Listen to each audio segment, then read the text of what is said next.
योग आसन प्राणायाम आदि करते हैं तब इसका पूरा लाभ होता है। तो मैं आपको आपकी जिंदगी के लिए छोटे छोटे कुछ 4 नियम बताना चाहता हूं, और ये 4 नियम का पालन आप सब करिए। मैं आपको विनम्रतापूर्वक लेकिन विश्वास से कहता हूं कि ये 4 नियम का जो भी पालन करेगा जिंदगी में बीमारी और रोग उसको कभी आएंगे नहीं। परम पूजनीय स्वामी रामदेव जी खुद 40-45 साल से इन 4 नियमों का पालन करते हैं। आप भी अगर ये पालन करेंगे तो बहुत अच्छा होगा।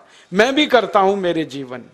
मैं पिछले 15 वर्षों से योग प्राणायाम करता हूं, उसके साथ कुछ नियम मैंने बनाए हैं, वो नियम का पालन करता हूं और वही नियम आपको बताना चाहता हूं। स्वामी जी पालन करते हैं, मैं करता हूं, हमारे लाखों योग शिक्षक करते हैं, और इन नियमों का पालन करने से हमको इतना लाभ हुआ है कि कभी बीमारी आती नहीं। 15 साल से मैंने हर बार मेरा बीपी चेक किया, नॉर्मल है, शुगर नॉर्मल है, ट्राइग्लिसराइड्स नॉर्मल है, कोलेस्ट्रॉल नॉर्मल है। पिछले 15 साल में कभी सर्दी जुकाम भी नहीं हुआ, गला भी नहीं बैठा, कभी हॉस्पिटल नहीं देखा, कभी डॉक्टर के पास नहीं गए, क्योंकि जरूरत नहीं पड़ी। और वो जरूरत नहीं पड़ी क्योंकि हम निरोगी हैं, स्वस्थ हैं। ये निरोगी और स्वस्थ होने के लिए आयुर्वेद की एक छोटी सी जानकारी आपसे मैं शेयर करना चाहता हूं। आयुर्वेद में ये कहा गया है कि किसी भी व्यक्ति को निरोगी होना है, रोगमुक्त होना है, तो अपने जीवन में 3 बातों का ध्यान रखे। अपना वात, पित्त और कफ, तीनों का संतुलन रखे। वो 3 तरह के दोष हैं हमारे शरीर में, वात, पित्त, कफ। आपने सुना होगा, ये त्रिदोष आधारित शरीर है। जब वात बहुत बिगड़ जाता है तो 80 से ज्यादा रोग आते हैं।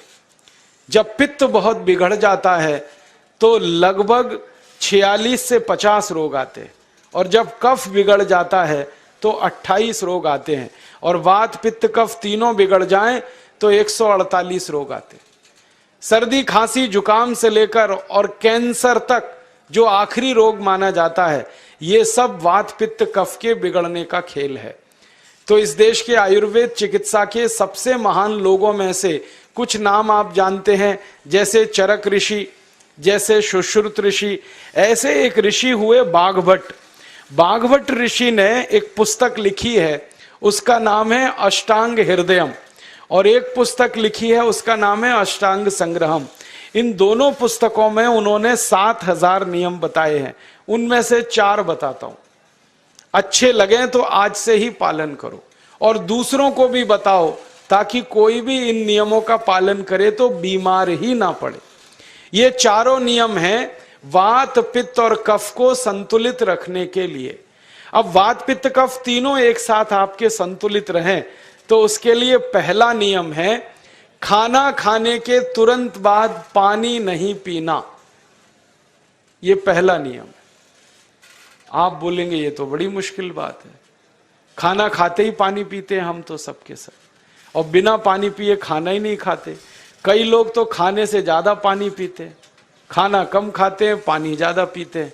ये खाना खाने के बाद पानी कभी भी नहीं पीना, क्योंकि महर्षि बाघभट्ट कहते हैं भोजनांते विषम वारी, माने भोजन के अंत में पानी पियो तो जहर के पीने के जैसा है। इसलिए वो कहते हैं कभी भी खाने के तुरंत बाद पानी मत पियो। अब आप मुझे पूछोगे क्यों नहीं पिए, कारण बता दो। कारण मैं बताना चाहता हूं सरल भाषा में। हम जब खाना खाते हैं ना तो पेट में सारा खाना इकट्ठा होता है। पेट में एक स्थान होता है, उसको हम कहते हैं जठर। संस्कृत में, हिंदी में जठर कहते हैं, अंग्रेजी में उसको एपिगैस्ट्रियम कहते हैं, हिंदी में कुछ लोग उसको आमाशय भी कहते हैं। ये जठर छोटा सा स्थान है। आपके पेट में नाभि है ना, उसके लेफ्ट साइड में बाईं तरफ छोटा सा स्थान है। सारा खाना आपका इसी स्थान पर आता है। जो भी आप खाते हो, रोटी, चावल, दाल, सब्जी, दूध, दही, कुछ भी खाओ, सब कुछ जठर में आता है। अब जठर में जैसे ही खाना इकट्ठा होता है तो उसमें आग जलती, और उस आग को कहते हैं जठर अग्नि। मिला के बोल देते हैं जठराग्नि। आप जैसे ही खाना खाते हो, पेट में जठर में अग्नि जलती है। वो अग्नि खाने को पचाती है, और अग्नि खाने को ऐसे ही पचाती है जैसे रसोई घर की अग्नि खाने को पकाती है। आपके रसोई घर में आप अग्नि जलाओ, उसके ऊपर दूध रख दो, दूध में थोड़ा चावल डाल दो, अग्नि जब तक जलती रहेगी खीर तब तक बनती रहेगी। आप घर में अग्नि जलाओ, उसके ऊपर पानी रख दो, उसमें दाल डाल दो, दाल की पकने की क्रिया तब तक चलेगी जब तक अग्नि जलेगी। ऐसे ही पेट में होता है, जैसे ही आपने खाना खाया पेट में अग्नि जलती है, और जब तक अग्नि जलती है तो खाने के पचने की क्रिया चलती है। जैसे रसोई घर में खाना पकाते हैं वैसे ही पेट में भी खाना पकता है, इसी को हम पचने की क्रिया कहते हैं, अंग्रेजी में उसको डाइजेशन कह देते। तो आपने खाना खाया, पेट में अग्नि जल गई, अब वो खाने को हजम करेगी, पचाएगी। अब मुझे एक प्रश्न का उत्तर दो आप, कि जैसे ही आपने खाना खाया पेट में अग्नि जल गई और वो खाने को पचा रही है, तुरंत आपने गट गट गट गट पानी पी लिया और खूब ठंडा पानी पी लिया, बर्फ मिलाया हुआ पानी पी लिया, फ्रिज का पानी पी लिया, क्या होने वाला है? अग्नि जलेगी कि बुझेगी? अग्नि के ऊपर पानी डालो तो अग्नि और पानी की दोस्ती नहीं है, दुश्मनी है। पानी अग्नि को बुझा देता है। तो आपने खाना खाया, अग्नि जली, पीछे से गटगट पानी पी लिया, अब अग्नि शांत हो गई, अब खाना पचेगा नहीं, तो वो पेट में पड़ा पड़ा सड़ेगा, और सड़ा हुआ खाना 100 से ज्यादा विष पैदा करेगा, और वो 100 विष आपकी जिंदगी को नरक बना देंगे, और जिंदगी भर आप बीमार पड़े रहेंगे। आपको मालूम है, कई लोग कहते हैं मुझे पेट में बहुत गैस बनती है। ये गैस उन्हीं को बनती है जिनका खाना हजम नहीं होता। कोई लोग कहते हैं कि मुझे पेट में जलन होती है, ये जलन उन्हीं को होती है जिनका खाना पचता नहीं। कोई कहते हैं कि मेरे पेट में एकदम गुम हो जाता है, फूल जाता है, ये सब वो लक्षण हैं जब खाना पचता नहीं। तो खाना पचेगा नहीं तो सड़ेगा, सड़ेगा तो विष पैदा करेगा, और वो विष आपको बीमार करेंगे। इसलिए महर्षि बागभट्ट ने कहा, खाना खाते ही पानी मत पियो। समझ में आया? फिर आप बोलोगे कितनी देर तक नहीं पिए? कम से कम 1 घंटे तक। 1 घंटे बाद पानी पियो। आप बोलोगे जी 1 घंटा क्यों? ये जो अग्नि जलने की क्रिया है ये लगभग 1 घंटे तक ही चलती है पेट में, उसके बाद अग्नि अपने आप शांत हो जाती है, उसके बाद पानी पी लो।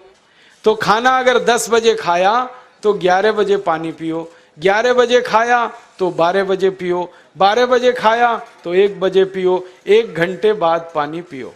अब आपके मन में यह सवाल आ सकता है कि खाना खाने के पहले पी लें क्या? हाँ पी लो, 40 मिनट पहले पेट भर के पानी पी लो। 10 बजे खाना खाना है, 9:20 पे खूब पानी पी लो, जितना पी सकते हो। 11 बजे खाना खाना है, 10:20 पे पी लो, खूब पानी पी लो, 40 मिनट पहले। आप और एक सवाल पूछ सकते हो कि अच्छा ठीक है, खाने के बाद पानी तो नहीं पिएंगे, कुछ और पी सकते हैं क्या पानी को छोड़कर? तो उसके लिए बागभट्ट जी कहते हैं कि खाने के तुरंत बाद अगर पीना है तो दही की लस्सी पियो, मट्ठा। खाने के बाद अगर तुरंत पीना है तो फलों का रस पियो, गन्ने का रस पी लो, संतरे का रस पी लो, मौसमी का रस पी लो, अनार का रस पी लो। अब आप कहोगे ये सब महंगी महंगी चीजें बता रहे हैं, गन्ने का रस, संतरे का रस, अनार का रस, पैसे तो है नहीं। तो सबसे सस्ता रस है नींबू का ही रस पी लो, शिकंजी बना के पी लो, वो तो सबसे सस्ता है। तो खाना खाने के बाद या तो दही की लस्सी पियो या रस पियो। और एक तीसरी चीज है, दूध पी सकते। तो खाने के तुरंत बाद पीना है तो दही की लस्सी या मट्ठा, खाने के तुरंत बाद पीना है तो कोई फल का रस, खाने के तुरंत बाद पीना है तो दूध। पानी 1 घंटे बाद पियो। और अगर एक बात ध्यान रखो तो अच्छा है कि सवेरे खाना खाते हैं जिसको हम ब्रेकफास्ट कहते हैं, नाश्ता, तो फलों का रस पीना अच्छा, दोपहर को खाना खाएं तो लस्सी और मट्ठा पीना अच्छा, और रात का खाना खाएं तो दूध पीना अच्छा। जो लोग इस नियम का पालन कर सकते हैं जिंदगी में कभी भी 80 रोग उनको नहीं हो सकते। वात पित्त कफ तीनों ही इस एक छोटे से नियम से संतुलित रहते हैं। तो ये पहला नियम मैंने आपसे कहा। दूसरा नियम एक और है, और वो नियम ये है कि पानी कभी भी पियो, घूट घूट भर के पियो। जैसे गरम चाय पीते हैं, गरम कॉफी पीते हैं, गरम दूध पीते हैं, एक एक घूट भर के, एक एक सिप करके, ऐसे ही पानी पीने की आदत डालो। ये मुंह में एक बार गिलास लगा लिया, गटागट उसको खाली कर दिया, ये तरीका गड़बड़ है। एक घूट पानी, दो घूट पानी एक बार में उतना ही पियो। आप बोलोगे ये क्या चक्कर है? बात ऐसी है कि एक एक घूट पानी जब हम पीते हैं तो मुंह की लार पानी के साथ मिलकर पेट में अंदर जाती है, और ये जो मुंह की लार होती है ये क्षारीय होती है, और पेट में हमेशा अम्ल बनता रहता है। तो एक घूट पानी पिया, मुंह की लार इसके साथ अंदर गई, दो घूट पिया और ज्यादा गई, बार बार लार अंदर जाएगी तो क्षार पदार्थ पेट के अम्ल के साथ मिलेगा। पेट में अम्ल बनता है, मुंह में लार क्षारीय होती है। तो ये क्षार को अम्ल में मिला दिया जाए और ये अच्छे तरीके से मिलकर पेट में जाए तो कभी भी कोई व्यक्ति के पेट को अम्लता नहीं होती, एसिडिटी नहीं होती। और पेट में अम्लता नहीं होती तो रक्त में अम्लता नहीं होती, और जिनके रक्त में अम्लता नहीं होती उनकी जिंदगी में कभी भी वात पित्त कफ के असंतुलन की स्थिति पैदा नहीं होती। इसलिए पानी घूट घूट करके पीना। मैं आपको एक छोटा सा मेरा ऑब्जर्वेशन बताता हूं, परीक्षण। आप भारत देश में या दुनिया में कहीं भी जाओ, मनुष्य को छोड़कर पशु पक्षियों को देखना शुरू करो, वो पानी कैसे पीते। किसी चिड़िया को पानी पीते हुए देखो, किसी पक्षी को पानी पीते हुए देखो, वो चोंच के एक बूंद ही के बराबर ही पानी उठाता है। एक बार में एक बूंद पानी लेगा, फिर थोड़ी देर चोंच चलाएगा, फिर पिएगा, फिर दूसरी बूंद लेगा, फिर चोंच चलाएगा, फिर पिएगा, फिर तीसरी बूंद। एक एक बूंद पक्षी पानी पीता है। कुत्ते को पानी पीते हुए देखो, चाट चाट के पानी पीता है। शेर को पानी पीते हुए देखो, चाट चाट के पानी पीता है। जितने जानवर चाट कर पानी पीते हैं, जितने पक्षी एक एक घूंट पानी पीते हैं, किसी भी पक्षी और किसी भी जानवर को डायबिटीज नहीं है, किसी को अर्थराइटिस नहीं है, कोई पक्षी ओवरवेट नहीं है, कोई पशु ओवरवेट नहीं है। वो सब स्लिम और ट्रिम हैं, क्योंकि वो इतने होशियार हैं कि पानी चाट के पीते हैं या घूट घूट करके पीते। अब मुझे ये हैरानी होती है कि ये पशु पक्षियों को कौन सिखाता है? वो अपने जन्म से ये ज्ञान सीख के आते हैं। उनका कोई गुरु नहीं है, उनका कोई विद्यालय नहीं है, उनके कोई प्रशिक्षण शिविर नहीं लगते, फिर भी उनको इतनी अकल है कि पानी घूट घूट पीना। और हम ये मनुष्य जिनके इतने गुरु, इतने विद्यालय, इतने कॉलेज, सीखने वाले, सिखाने वाले, और हम मूर्खों के मूर्ख गटागट गटागट पानी पीते रहते। तो पानी पीने का तरीका बदल दो, घूट घूट भर के पानी पियो। ये दूसरा नियम है। तीसरा नियम है कि जिंदगी में कितनी भी प्यास लगे, ठंडा पानी कभी मत पियो।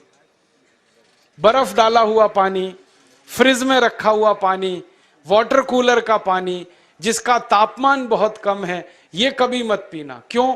क्योंकि शरीर आपका गर्म है और पानी ठंडा है। अब होता क्या है वो मैं समझाता हूं सरल भाषा में।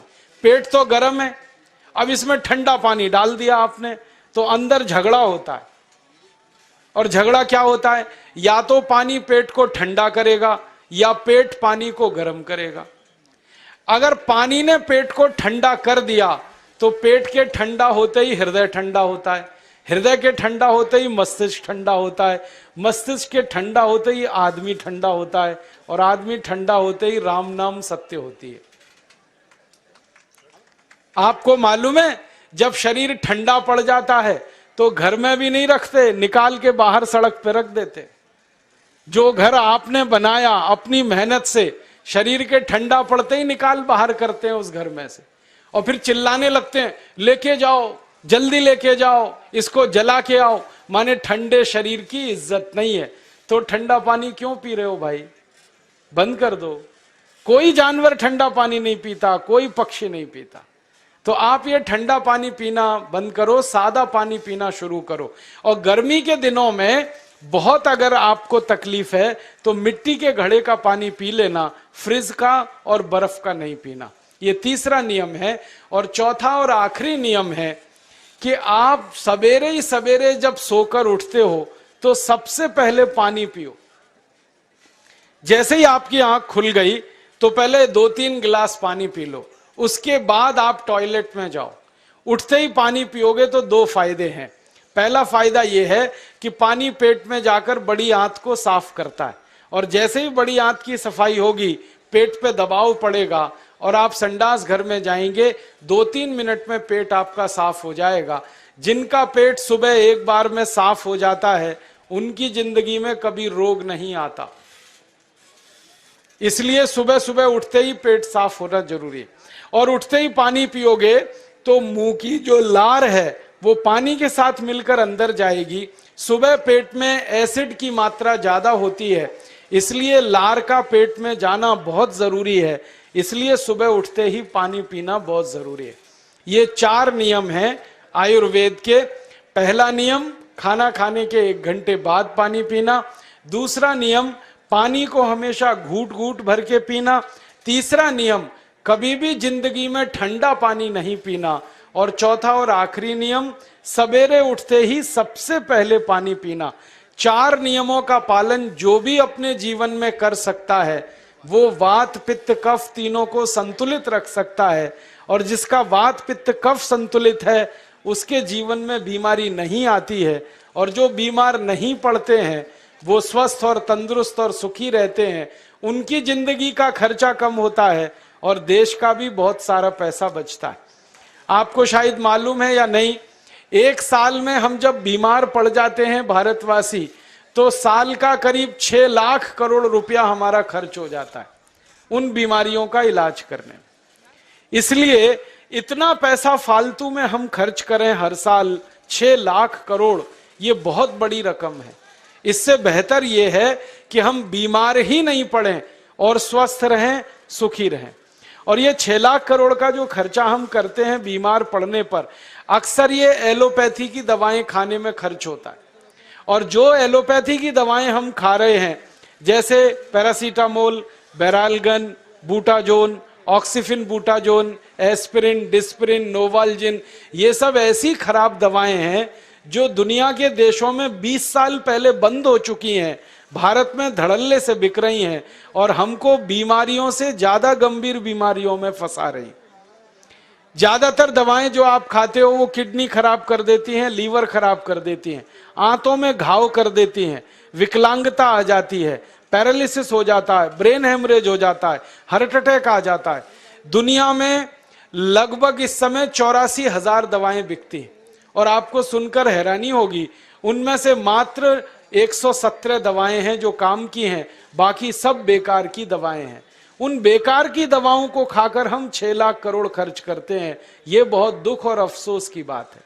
और ये 6 लाख करोड़ का खर्चा समाज के वो लोग करते हैं जिनको जिंदगी में हर समय अपना आर्थिक स्थिति को देख के चलना पड़ता है, जिनकी आमदनी बहुत नहीं है, जिनके घर में आमदनी के बहुत ज्यादा साधन नहीं है, उनको ये पैसा खर्च करना पड़ता है। तो कई बार क्या होता है, किसी का घर बिक जाता है, किसी का खेत बिक जाता है, किसी के घर के गहने गिरवी रख जाते हैं, किसी को कर्ज लेना पड़ जाता है, किसी को कर्ज लेकर दोबारा कर्ज लेना पड़ जाता है।